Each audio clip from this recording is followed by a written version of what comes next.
चुंबकत्व का गॉस नियम, जैसे तुमने वैद्युत क्षेत्र से संबंधी या विद्युत संबंधी गॉस नियम पढ़ा है, गॉस प्रमेय, phi equal to integration E dot ds equal to q upon epsilon g पढ़ा है। इसी प्रकार चुंबकत्व का गॉस नियम होता है, लेकिन चुंबकत्व का गॉस नियम क्या होता है? Phi equal to integration b dot ds equal to 0, ds equal to 0। चुंबकत्व का गॉस नियम, चुंबकत्व का मतलब चुंबकीय फ्लक्स हो गया। चुंबकीय फ्लक्स कब उत्पन्न होगा? जब चुंबकीय क्षेत्र रेखाएं होंगी। चुंबकीय क्षेत्र रेखाओं का मतलब चुंबकीय फ्लक्स, और चुंबकीय क्षेत्र रेखाएं कब उत्पन्न होगी? जब चुंबक अर्थात चुंबकीय क्षेत्र हो। तो चुंबकीय क्षेत्र किसी चुंबक के कारण उत्पन्न होगा। चुंबक के चारों ओर का क्षेत्र चुंबकीय क्षेत्र कहलाएगा। चुंबकीय क्षेत्र से गुजरने वाली रेखाएं चुंबकीय क्षेत्र रेखाएं, और वही चुंबकीय क्षेत्र रेखाएं क्या करती हैं? चुंबकीय फ्लक्स को क्या करती है? रिप्रेजेंट करती हैं। चुंबकीय क्षेत्र के किसी बिंदु पर खींची गई स्पर्श रेखा चुंबकीय क्षेत्र की दिशा को व्यक्त करती है। चुंबक में क्या होता है? आपने पढ़ा है कि चुंबक में दो ध्रुव होते हैं, नॉर्थ और साउथ। बेटा चुंबकीय क्षेत्र रेखाएं क्या होती है कि चुंबकीय क्षेत्र रेखाएं उत्तरी ध्रुव से निकलती हैं और दक्षिणी ध्रुव में समाती है। कहां से निकलती हैं? उत्तरी ध्रुव में और दक्षिणी ध्रुव में समाती है। अर्थात चुंबकीय क्षेत्र रेखाएं हमेशा एक बंद वक्र के रूप में होती है, जबकि वैद्युत क्षेत्र आपने पढ़ा है कि धनावेश से बाहर की ओर, ऋणावेश का अंदर की ओर, वो खुले वक्र के रूप में होती है। कौन? वैद्युत बल रेखाएं। लेकिन चुंबकीय क्षेत्र रेखाएं क्या होती हैं? बंद वक्र के रूप में होती है, हमेशा उत्तरी ध्रुव से निकलेंगी और दक्षिणी ध्रुव में क्या हो जाती है? समा जाती है। अर्थात जितना चुंबकीय फ्लक्स बाहर निकला उतना चुंबकीय फ्लक्स कहाँ चला गया? चुंबक के इस ध्रुव में। इसलिए यहाँ पर क्या होता है कि phi equal to integration b dot ds equal to 0, क्योंकि चुंबक में अभी थोड़ी देर पहले ये मैंने आपका पहले टॉपिक में बताया था कि चुंबकीय ध्रुव में, चुंबक में एकल ध्रुव का कोई अस्तित्व नहीं होता है। मतलब दो ध्रुव स्वतः, दो ध्रुव होंगे उसमें, तो एक ध्रुव से चुंबकीय क्षेत्र रेखाएं निकलती है, दूसरे ध्रुव में क्या हो जाती है? समा जाती है।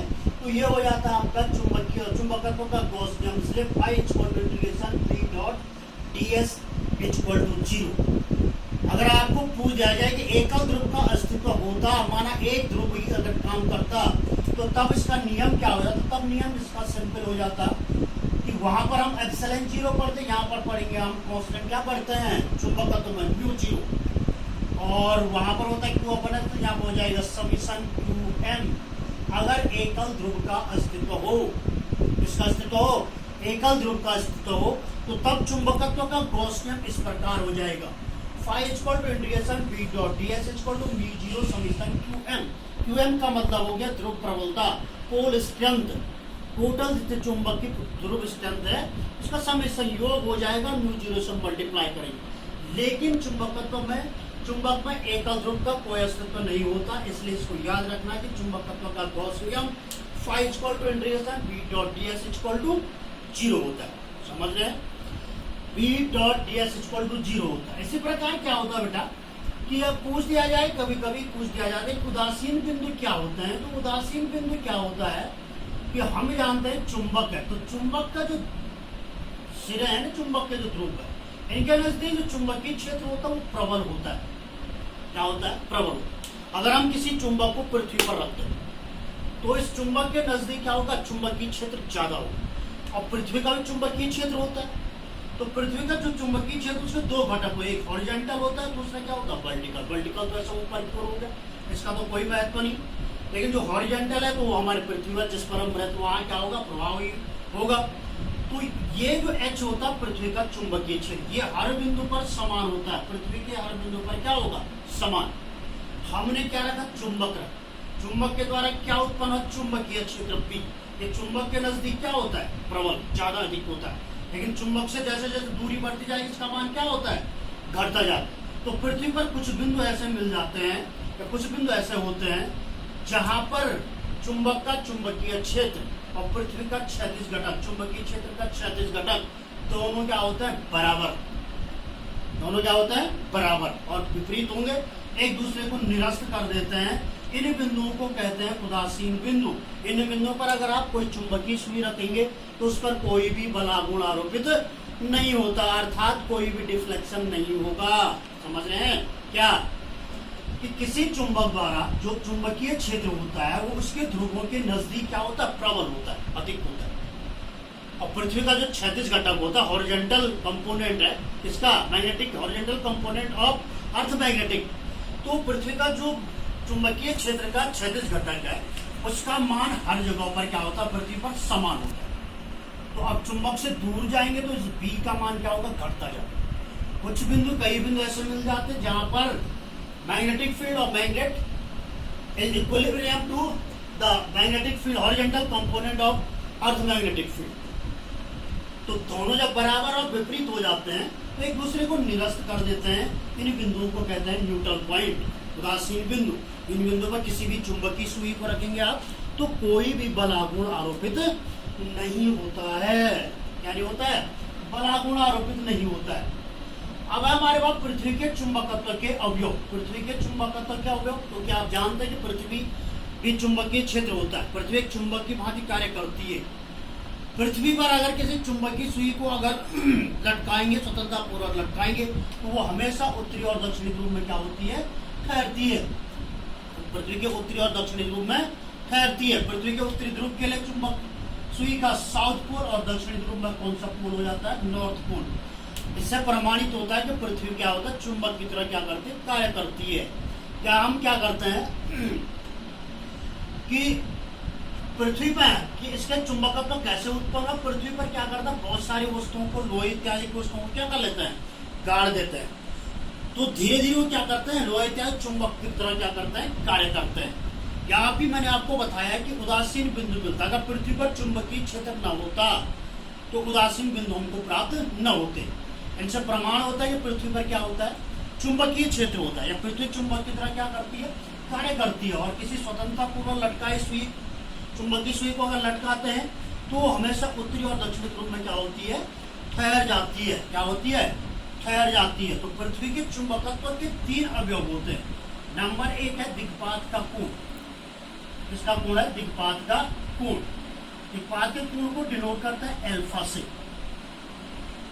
भौगोलिक यामोत्तर आप पहले पढ़ चुके हैं, भौगोलिक यामोत्तर और चुंबकीय यामोत्तर, इनके बीच बनने वाला कोण, इनके बीच बनने वाला कोण। नोट्स आपको दिए गए हैं, आपने लिखे भी हैं, पढ़ रहे होंगे। तो भौगोलिक यामोत्तर और चुंबकीय यामोत्तर के बीच बनने वाला कोण कहलाता है दिक्पात का कोण। भौगोलिक यामोत्तर और चुंबकीय यामोत्तर, एक चुंबकीय सुई लटकाई गई NS, किसी अक्ष OQ, इसकी किसी चुंबकीय सुई के अक्ष से, किसी चुंबकीय सुई के अक्ष के लंबवत गुजरने वाले तल को कहते हैं क्या, चुंबकीय यामोत्तर।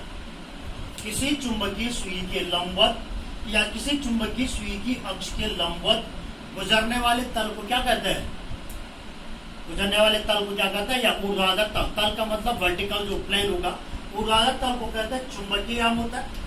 अब जैसे अगर पृथ्वी है तो पृथ्वी के भी क्या होंगे, अगर चुंबक रखा है तो चुंबक में 2 ध्रुव हो गए, नॉर्थ और साउथ। उसी प्रकार पृथ्वी में क्या होता है, ध्रुव होते हैं, उसे कहते हैं भौगोलिक ध्रुव। उत्तरी ध्रुव हो गया नॉर्थ और दक्षिणी ध्रुव हो गया क्या, एस। तो पृथ्वी के जो भौगोलिक ध्रुव हैं, पृथ्वी के जो क्या है भौगोलिक ध्रुव, इनको मिलाने वाली रेखा, इनको मिलाने वाली रेखा से गुजरने वाले ऊर्ध्वाधर तल को कहते हैं क्या, भौगोलिक मेरिडियन, भौगोलिक यामोत्तर।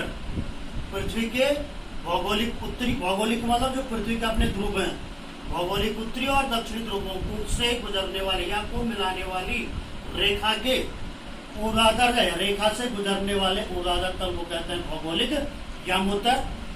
और चुंबकीय सुई की अक्ष के लंबवत गुजरने वाले तल को कहते हैं चुंबकीय यामोत्तर। और इन दोनों के बीच बनने वाले कोण को कहते हैं दिक्पात का कोण। दूसरा घटक है पृथ्वी के चुंबकत्व का नतिया नमन कोण, नतिया नमन कोण। इसको डिनोट करते हैं किससे, थीटा से। किससे डिनोट करते हैं, थीटा से। नतिया नमन कोण क्या होता है, चूंकि पृथ्वी का चुंबकीय क्षेत्र, पृथ्वी का चुंबकीय क्षेत्र को रिप्रेजेंट करता है कर रखा पी का मतलब अर्थ मैग्नेटिक फील्ड। अब इसके 2 घटक होते हैं, हॉरिजॉन्टल और वर्टिकल। वर्टिकल घटक हो गया आपका V, हॉरिजॉन्टल घटक हो गया आपका H, क्षैतिज घटक और ऊर्ध्वाधर घटक। तो पृथ्वी के चुंबकीय क्षेत्र के या पृथ्वी के परिणामी चुंबकीय क्षेत्र और क्षैतिज घटक के बीच, पृथ्वी के परिणामी चुंबकीय क्षेत्र और क्षैतिज घटक के बीच बनने वाला कोण कहलाता है नति या नमन कोण। ध्रुवों पर इसका मान, तो ध्रुव अभी बताई दे आपको, पृथ्वी के भौगोलिक ध्रुवों पर इसका मान कितना होता है? ध्रुवों पर होता है 90 डिग्री, और ये भूमध्य रेखा जो होती है निरक्ष से कहते हैं, निरक्ष पर इसका मान होता है कितना? 0 डिग्री। इसका नति या नमन कोण होता है। पृथ्वी के परिणामी चुंबकीय क्षेत्र PE तथा क्षैतिज घटक H के बीच बना कोण, PE और किसके बीच बनेगा? H, PE व H के बीच बना कोण क्या कहलाता है? नति या नमन कोण कहलाता है। ठीक है। तीसरा घटक है पृथ्वी के क्षैतिज घटक, पृथ्वी का क्षैतिज घटक, चुंबकत्व का क्षैतिज घटक। तीसरा है पृथ्वी के चुंबकत्व का क्षैतिज घटक, चुंबकत्व का क्षैतिज घटक। अब आप कह रहे होंगे कि घटक तो दो हैं, दो कंपोनेंट है, एक हॉरिजॉन्टल है, एक वर्टिकल है, लेकिन आप केवल क्या लिख रहे हैं? क्षैतिज। तो पृथ्वी वर्टिकल घटक का मतलब पृथ्वी से वर्टिकल ऊपर की ओर लगेगा, तो ऊपर की ओर लग रहा हो तो उसका हम कोई अस्तित्व नहीं है, हमारे लिए उसका कोई प्रभाव नहीं पड़ेगा, या उसका चुंबकत्व का कोई प्रभाव नहीं पड़ेगा पृथ्वी। लेकिन केवल कौन सा घटक यूज होगा? क्षैतिज घटक, जिसमें हम रह रहे हैं। तो पृथ्वी के यही चुंबकत्व का अनुभव होगा, चुंबकीय क्षेत्र जो उसमें हम रखेंगे, पृथ्वी पर के ऊपर हवा में लटकाएंगे तो वहां वर्टिकल घटक कोई प्रभाव नहीं डाले। तो चुंबकत्व का जो क्षैतिज, पृथ्वी के चुंबकत्व का जो क्षैतिज घटक है वही क्या करेगा? चुंबकीय गुण प्रदर्शित करेगा। इसलिए क्षैतिज घटक H का केवल यहाँ पर क्या आएगा? H को ही रिप्रेजेंट हो रहा है कि पृथ्वी के चुंबकत्व का क्षैतिज घटक। तो अब यहाँ पर हमने ये जो दो तल बना रखे, एक चुंबकीय अमुत्तर हो गया ये, और ये बाहर का तल हो गया भौगोलिक अमुत्तर। यहाँ पर मैंने चुंबकीय सुई NS बना दिखा रखी है चित्र में। इसका जो परिणामी वर्टिकल मैग्नेटिक फील्ड हो गया अर्थ का PE, और इसका दो कंपोनेंट हो गया, वर्टिकल हो गया आपका P और हॉरिजॉन्टल हो गया आपका H। इनको क्या किया कि डॉट इसके साथ मिला दिया, तो जब परपेंडिकुलर डॉट मिला दिया, वर्टिकल एंगल ये मिला दिया, P हो जाएगा। तो यहाँ पर क्या बनना हमारे पास? एक राइट एंगल बन गया। तो हमने इसमें क्या लगाया? साइन थीटा लगाएंगे तो क्या आ जाएगा? V/P आ जाएगा। साइन थीटा का मतलब हो गया लंबटिक कण, लंबटिक कोण के ठीक सामने वाला लंब हो गया, और ये कण हो गए क्योंकि ये भुजा हॉरिजॉन्टल आधार होगी, एंगल बना रही, तो V हो जाएगा B sine theta. Cos theta लगाएं तो कॉस थीटा बराबर क्या होता है? आधार बटे कण OP/O2 H/B, H हो जाएगा B साइन थीटा। इन दोनों समीकरणों को का भरकर जोड़ देंगे, इनको स्क्वायर करके ऐड कर देंगे, तो हमारे पास क्या निकलेगा? H² + B² B², दोनों में कॉमन होगा, अंदर हो जाएगा sine square theta plus cos square theta, sine square theta plus cos square theta 1। तो B हो जाएगा √H² + B²। अगर आपके पास हॉरिजॉन्टल कंपोनेंट और वर्टिकल कंपोनेंट अगर आपको ज्ञात हैं तो पृथ्वी का परिणामी चुंबकीय क्षेत्र आप क्या कर सकते हैं? ज्ञात कर सकते हैं। और इस परिणामी चुंबकीय क्षेत्र की दिशा ज्ञात करने के लिए समीकरण 1/2 कर देंगे तो tan θ आता V/H। इससे इसकी दिशा भी ज्ञात कर सकते हैं। ठीक है, समझ में आ रहा है कुछ? ठीक है।